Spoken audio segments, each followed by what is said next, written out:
YouTube channel මේ මගේ video seat එකේ 29 වෙනි වීඩියෝ එක. මේකෙදි මම කතා කරන්න ඉන්නේ කොහොමද මම මගේ ටෝටල් එක කාට් එකේ තියෙන ටෝටල් එක සහ ඩෙලිවරි ෆී එක කැල්කියුලේට් වෙන්න හදාගත්තේ කියලා.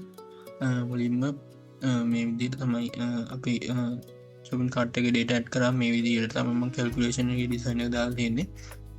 මෙතන document delivery fee එක 200 කියලා පෙන්වන්නේ මේ user මේ buyer එකේම city එකේ ඉන්න නිසා. අපි වෙන buyer කෙනෙක්ගෙන් log වෙලා බලමු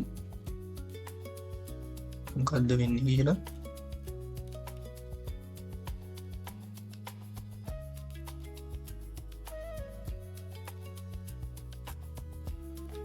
මම දැන් වෙන buyer කෙනෙක්ගෙන් log වෙලා ඉන්නේ.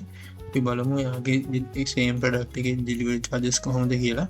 මේ video editing කියන සහන් පෙරේරා කියන ඔතගේ product එක තමයි යාත් buy කරලා තියෙන කලින් user වගේමයි.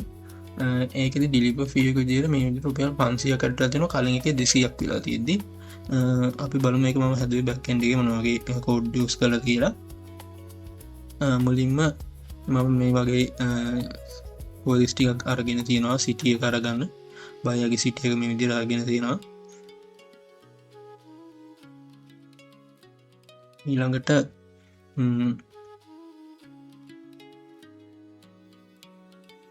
ඊළඟට මම සෙලර්ගේ ID එකත් මේ විදිහට අරගෙන තියෙනවා. සෙලර් ID කියලා සබ් ටෝටල් එකත් මේ විදිහට අරගෙන තියෙනවා. ඒ වගේම කාර්ට් අයිටම් එකත් මේ විදිහට අරගෙන තියෙනවා. ඊළඟට මෙතනදී මම if එකක් දාලා සෙලර්ගේ කාර්ට් එකේ සෙලර් ID එක අරගෙන e-set වෙලාද කියලා බලලා තියෙනවා. ඊළඟට මෙතන delivery fee කියන එකේ item එකේ seller city ID එක equal ද බලනවා buyerගේ city ID එකට සහ buyerගේ city ID එක බිඳුවට සමානද කියලා check කරනවා. මේක true වුණොත් මේක 200 weekend value එකට assign වෙනවා. එහෙම නැත්නම් false වුණොත් මේක 500 කියන එකට assign වෙනවා. ඊළඟට මෙතන total delivery fee කියන එකට මම delivery fee කියන එක මේ විදිහට අරගෙන තියෙනවා. ඊළඟට sellers in cart කියන එකේ මම delivery fee එක මේ විදිහට assign කරලා තියෙනවා. ඊළඟට calculation part එකේදී මම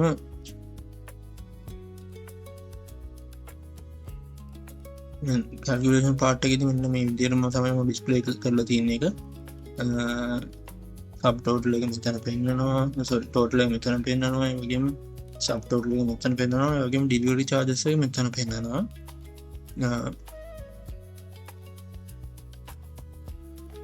මේ විදිහට තමයි මගේ pricing එක මම program කරලා තියෙන්නේ. ඊළඟ වීඩියෝ එකෙන් හමු වෙමු. thank you.